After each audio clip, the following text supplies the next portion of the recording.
പുണ്യഭാരതത്തിന്റെ അമരഗാഥ, അതിന്റെ സംസ്കൃതി, സ്വത്വബോധം, അതീത ഗൗരവം, ദേശീയ സ്വാഭിമാനം എന്നിവ വീണ്ടെടുക്കുവാൻ വൈദേശിക അതിക്രമങ്ങളോട് സമരസപ്പെടാതെ നടത്തിയ നിരന്തര സംഘർഷങ്ങളുടെ വീരഗാഥയാണെന്നത് ചരിത്ര സാക്ഷ്യമാണ്. ഭാരതത്തിന്റെ ആത്മാവിൽ ആഴത്തിൽ മുറിവേൽപ്പിച്ച് ഭാരതാംബയെ അപമാനിതയാക്കുവാൻ ഓരോ ഭാരതീയന്റെയും ആശയും ആകാംക്ഷയുമായ നമ്മുടെ സാംസ്കാരിക പൈതൃക കേന്ദ്രങ്ങളെ വൈദേശിക ശക്തികൾ ധ്വംസിച്ചു. സോമനാഥം, കാശി, മധുര, അയോധ്യ എന്നീ ക്ഷേത്രധ്വംസനങ്ങൾ ഇന്നും ഭാരതീയ സ്മൃതിപഥങ്ങളിൽ ജീവസുറ്റു നിൽക്കുന്നു. 1528 മുഗൾ ആക്രമകാരി ബാബർ എന്ന ഇന്ത്യന്റെ കരങ്ങളാൽ അയോധ്യയിലെ ശ്രീരാമക്ഷേത്രം ധ്വംസിക്കപ്പെട്ട മാപ്പർഹിക്കാത്ത പ്രവൃത്തി ഭാരതത്തിന്റെ ആത്മാവിനെ ഒട്ടൊന്നുമല്ല വ്രണതമാക്കിയത്. രാമക്ഷേത്രത്തിന് ഏൽപ്പിക്കുന്ന ക്ഷതം ഭാരതത്തിന്റെ ആത്മാവിനെ ഏൽപ്പിക്കുന്ന ക്ഷതമാകുമെന്ന തിരിച്ചറിവായിരുന്നു ഈ ആക്രമത്തിന്റെ പ്രചോദനം. പഞ്ചേന്ദ്രിയങ്ങളിലും രോമകൂപങ്ങളിൽ പോലും രാമനെ ആവാഹിച്ച ജനതയ്ക്ക് ഈ അപമാനം സഹിക്കാവുന്നതിലും അപ്പുറമായിരുന്നു.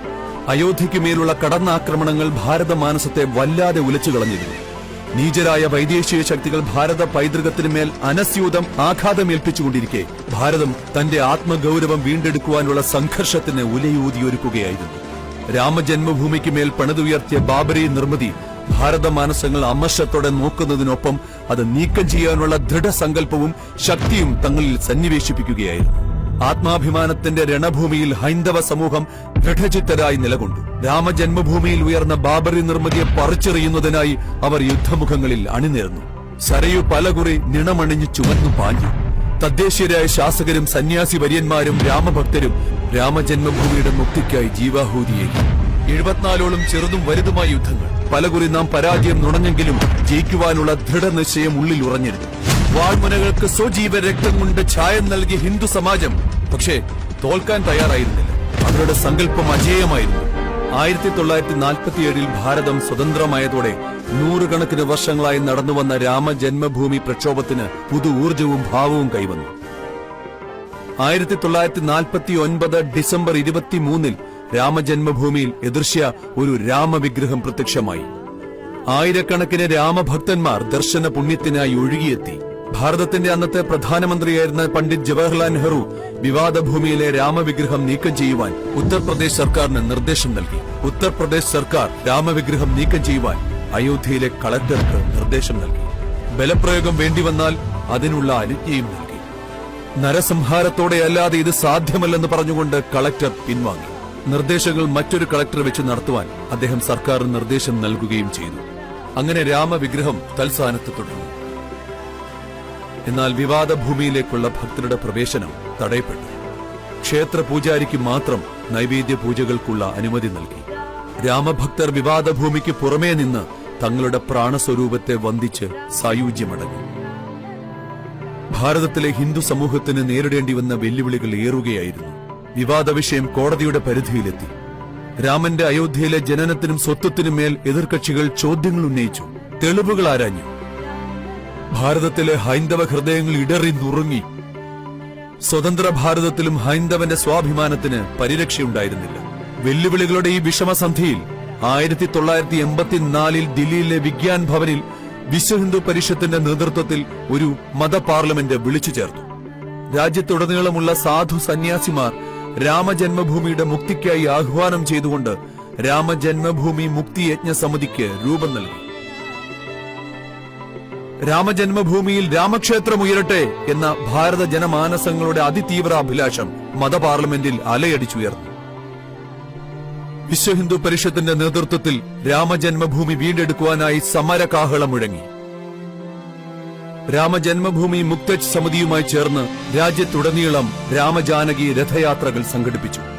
രാമലീലകളിലെ രാമകഥകളിൽ മനം കുരുത്ത് ഭാരതത്തിന്റെ ജനതതി വീണ്ടും രാമമന്ത്രങ്ങൾ ഉരുവിട്ടു. ഏവരുടെ ഹൃത്തടങ്ങളിൽ ഒരേ ഒരു പ്രതിജ്ഞയും ലക്ഷ്യവും: ശ്രീരാമജന്മഭൂമിയിൽ ഭവ്യ രാമക്ഷേത്രമുയരുക.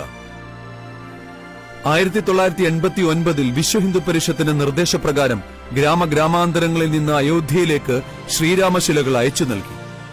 2,75,000 ഗ്രാമങ്ങളിൽ നിന്നുമുള്ള ശിലകൾ അയോധ്യയിൽ സമാഹൃതമായി.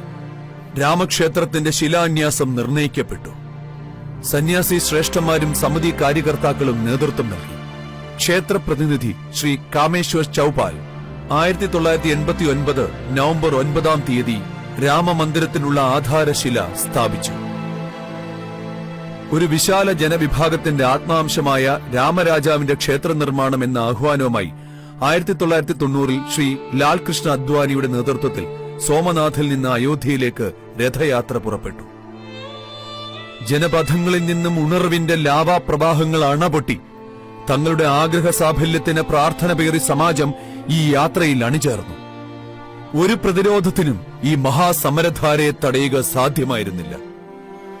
1990 ഒക്ടോബർ 31 1990 നവംബർ 1 വിശ്വഹിന്ദു പരിഷത്ത് രാമഭൂമിയിൽ രാമക്ഷേത്രം നിർമ്മിക്കുക എന്ന് ഉദ്ഘോഷിച്ചുകൊണ്ട് ദേശവാസികളോട് കർസേവയ്ക്ക് ആഹ്വാനം നൽകി. ഫലസ്വരൂപമായി ഭാരതത്തിന്റെ നാനാകോണിൽ നിന്നും ലക്ഷോപലക്ഷം രാമഭക്തർ സരയൂ പ്രവാഹമായി അയോധ്യയിലേക്ക് ഒഴുകിയെത്തി. ഒരു രാഷ്ട്രത്തിന്റെ ഏകാത്മഭാവനയുടെ വിരാട് രൂപം നാം അവിടെ ദർശിച്ചു. കർസേവകരെ തടയുവാനായി ഉത്തർപ്രദേശ് മുഖ്യമന്ത്രി മുലായം സിംഗ് യാദവ് ഒരു ഈച്ച പോലും കടക്കാത്ത സുരക്ഷയ്ക്ക് നിർദ്ദേശം നൽകി. പ്രതിഷേധത്തിനും പ്രതിരോധത്തിനും മുഖം കനക്കുകയായിരുന്നു. അയോധ്യയ്ക്ക് 100-200 കിലോമീറ്ററുകൾക്കപ്പുറം വെച്ച തീവണ്ടികൾ തടയപ്പെട്ടു. തദ്ദേശീയ സർക്കാർ അയോധ്യയെ അക്ഷരാർത്ഥത്തിൽ യുദ്ധഭൂമിയാക്കി മാറ്റുകയായിരുന്നു. അയോധ്യയിലേക്കുള്ള റോഡ് മാർഗങ്ങളും തീവണ്ടികളും തടഞ്ഞുകൊണ്ട് ഓരോ കോണിലും പോലീസിനെ വിന്യസിച്ചുകൊണ്ട് മുലായം സിംഗ് അയോധ്യയെ ഒരു സൈനിക ബാരക്കാക്കി മാറ്റി. അക്രമങ്ങളിൽ മരണമടഞ്ഞ രാമഭക്തരുടെ ശവമഞ്ചവും പേറി രാമമന്ത്രം ഉരുവിട്ടവരെ തടങ്കലിലാക്കി. രാമമന്ത്രം പോലും നിയമവിരുദ്ധമാക്കപ്പെട്ട കറുത്ത ദിനരാത്രങ്ങൾ. ഇതിനെയെല്ലാം അതിജീവിച്ചുകൊണ്ട് ചുണ്ടിൽ രാമമന്ത്രങ്ങളും പാദങ്ങളിൽ പൊള്ളിത്തിണർത്ത വ്രണങ്ങളുമായി രാമകാര്യാർത്ഥം രാമഭക്തർ അയോധ്യയിലേക്ക് അണിയണിയായി അണഞ്ഞുകൊണ്ടിരുന്നു. കർസേവകർക്കുമേൽ നിറയൊഴിക്കപ്പെട്ടു. നിരവധി കർസേവകർ രാമജന്മഭൂമിക്കായി ജീവത്യാഗം ചെയ്തു.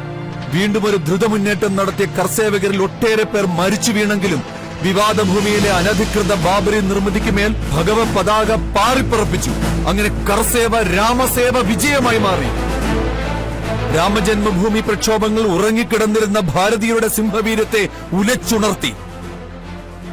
1992 ഡിസംബർ 6 വിശ്വഹിന്ദു പരിഷത്ത് വീണ്ടും കർസേവയ്ക്ക് ആഹ്വാനം നൽകി. കർസേവയുടെ അനുമതിക്കായി കോടതിയെ സമീപിച്ചെങ്കിലും കോടതി നിർണയങ്ങളൊന്നും കൈക്കൊണ്ടില്ല. തദനുസരണമായി ബൌദ്ധ, സിഖ്, ജൈന, ഗായത്രി പരിവാർ, സ്വാമിനാരായണൻ സംസ്ഥ എന്നീ സകല ഹൈന്ദവ പ്രസ്ഥാനങ്ങളും രാമഭക്തിയുടെ ബിന്ദുവായി രാമസിന്ധുവിൽ ലയിച്ചു. 1992 ഡിസംബർ 6 രാമസിന്ധുവിൽ ഉയർന്നു പൊങ്ങിപ്പരന്ന ജ്വാലാമുഖി വിസ്ഫോടനത്തിന്റെ ലാവാപ്രവാഹത്തിൽ രാമജന്മഭൂമിയിലെ ബാബറിന്റെ അനധികൃത സ്മാരകം നിശേഷം തകർത്തെറിയപ്പെട്ടു.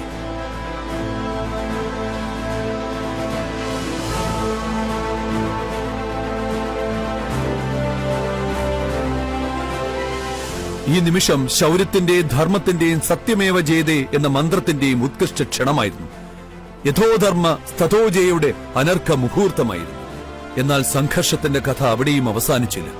സെക്യുലറിസ്റ്റുകൾ എന്ന് വാദിക്കുന്ന ചില അരാജകവാദികൾ രാമക്ഷേത്ര നിർമ്മാണത്തിന് വിലങ്ങുതടിയായി. കോടതിയിൽ നിരന്തര വ്യവഹാരങ്ങൾ നൽകി. ഹൈന്ദവ മാനസങ്ങൾ വിറയാർന്ന ചുണ്ടുകളിൽ രാമനാമവുമായി രാമക്ഷേത്ര സ്ഥാപനത്തിന്റെ രമണീയ ദിനങ്ങൾ കനവു കാണുകയായിരുന്നു. 2019 നവംബർ 9 പരമോന്നത നീതിപീഠത്തിന്റെ 5 ബെഞ്ചുകളിലെ ന്യായാധിപന്മാർ രാമജന്മഭൂമിക്ക് അനുകൂലമായ ചരിത്ര വിധി പ്രസ്താവം നടത്തി. അയോധ്യയിലെ രാമജന്മഭൂമിയിലെ 68 ഏക്കർ മുഴുവൻ ഭൂമിയും ശ്രീരാമചന്ദ്രൻ അവകാശപ്പെട്ടതാണെന്ന് കോടതി വിധി എഴുതി. അതോടൊപ്പം രാമജന്മഭൂമിയിൽ രാമക്ഷേത്രം സ്ഥാപിക്കുന്നതിനായി ഒരു ട്രസ്റ്റിന് രൂപം നൽകാനുള്ള നിർദ്ദേശവും നൽകി. സുപ്രീം കോടതിയുടെ നിർദ്ദേശമനുസരിച്ച് 2020 ഫെബ്രുവരി 5 ഭാരത സർക്കാർ ശ്രീ രാം ജന്മഭൂമി തീർത്ഥക്ഷേത്ര ട്രസ്റ്റിന് രൂപം നൽകി. അതോടൊപ്പം സർക്കാർ കൈവശം വെച്ചു പോന്ന രാമജന്മഭൂമി ന്യാസിന്റെ ഭൂമിയും പുതിയ ട്രസ്റ്റിന് കൈമാറുവാൻ കോടതി ഉത്തരവ് നൽകി. ഇതിനെ തുടർന്ന് ഭാരതത്തിന്റെ ബഹുമാന്യനായ പ്രധാനമന്ത്രി ശ്രീ നരേന്ദ്ര ദാമോദർ ദാസ് മോദി, പൂജ്യ മഹന്ത് ശ്രീ നൃത്യ ഗോപാൽദാസ്, രാഷ്ട്രീയ സ്വയം സേവക് സംഘം പൂജനീയ സർസംഘ് ചാലക് ഡോക്ടർ മോഹൻജി ഭാഗവത്, ഉത്തർപ്രദേശ് മുഖ്യമന്ത്രി ശ്രീ യോഗി ആദിത്യനാഥ് എന്നിവരുടെ മുഖ്യ കാർമ്മികത്വത്തിൽ രാമജന്മഭൂമിയിലെ രാമക്ഷേത്രത്തിനായുള്ള ഭൂമി പൂജനം നിർവഹിച്ച് പ്രാരംഭ പ്രവർത്തനങ്ങൾക്ക് തുടക്കം കുറിച്ചു. 500 വർഷങ്ങളായി രാമജന്മഭൂമിക്കായി നടത്തിവന്ന സമാനതകളില്ലാത്ത നിരന്തര സംഘർഷങ്ങൾക്ക് അങ്ങനെ അവസാനമായി. രാഷ്ട്ര സ്വാഭിമാനത്തിനും അസ്തിത്വത്തിനുമായി ഇത്രനാൾ നീണ്ട സംഘർഷത്തിന്റെ ഗാഥ ഇതിഹാസങ്ങളുടെ ഭൂപടത്തിൽ അനുപമമായി നിലകൊള്ളും. ഭാരതത്തിന്റെ ആത്മാവും നിർവചനവുമായ രാമൻ പുരാണ ദർശനങ്ങളിലെ മര്യാദാ പുരുഷോത്തമനായി ചിരപ്രതിഷ്ഠിതനാണ്. ഹൈന്ദവ ഹൃദയങ്ങളിൽ ഈ തേജോമയ രൂപം ആജീവനാന്തം നിറയട്ടെ എന്നത് ഭാരതത്തിന്റെ പ്രാർത്ഥനയും.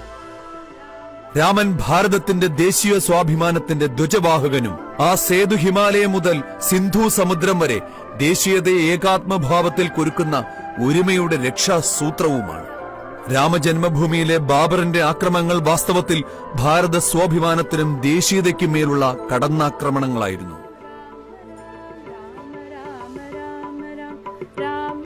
ഭാരത പ്രധാനമന്ത്രി നരേന്ദ്രമോദിയുടെ നേതൃത്വത്തിൽ ഉയർന്ന രാമക്ഷേത്രം ബാബരി മാനസികതയ്ക്കേറ്റ തിരിച്ചടി മാത്രമല്ല, മറിച്ച് സ്വരശക്തി സമ്പന്നമായ സുസംഘടിതമായ സംസ്കൃതിയുടെ വേരിഴകളിലൂന്നിയ ഭാരതഭൂമിയുടെ പുത്തൻ സൂര്യോദയവുമാണ്. രാജരാജ ചോളനും കൃഷ്ണദേവരായരും ഛത്രപതി ശിവാജിയും തുടങ്ങി മഹാത്മാഗാന്ധി വരെ സ്വപ്നം കണ്ട രാമരാജ്യത്തിലേക്കുള്ള സുദൃഢമായ പദാർപ്പണമാണിത്. രാമജന്മഭൂമിയിലെ ശ്രീരാമക്ഷേത്രം ദേശത്തിന്റെ അഭിമാന സ്തംഭം മാത്രമല്ല, മര്യാദാ പുരുഷോത്തമൻ ശ്രീ രാമചന്ദ്ര പ്രഭുവിന്റെ ആദർശങ്ങളുടെ ചിരപുരാതന നിത്യനൂതന സ്മൃതിയും കൂടിയാണ്. വരൂ രാഷ്ട്രഭക്തരെ, ഈ രാഷ്ട്രയജ്ഞത്തിൽ ശ്രീരാമയജ്ഞത്തിൽ ഉടലുമുയരും ആഹൂതിയേകിയ വീരബലിദാനികളുടെ ദീപ്ത സ്മരണയ്ക്ക് മുമ്പിൽ ശ്രദ്ധാഞ്ജലികൾ അർപ്പിക്കാം.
ചേരണേ മുകുന്ദ രാമ പാഹി മാം. രാമ രാമ രാമ രാമ രാമ രാമ പാഹി മാം. രാമപാദം ചേരണേ മുകുന്ദ രാമ പാഹി മാം.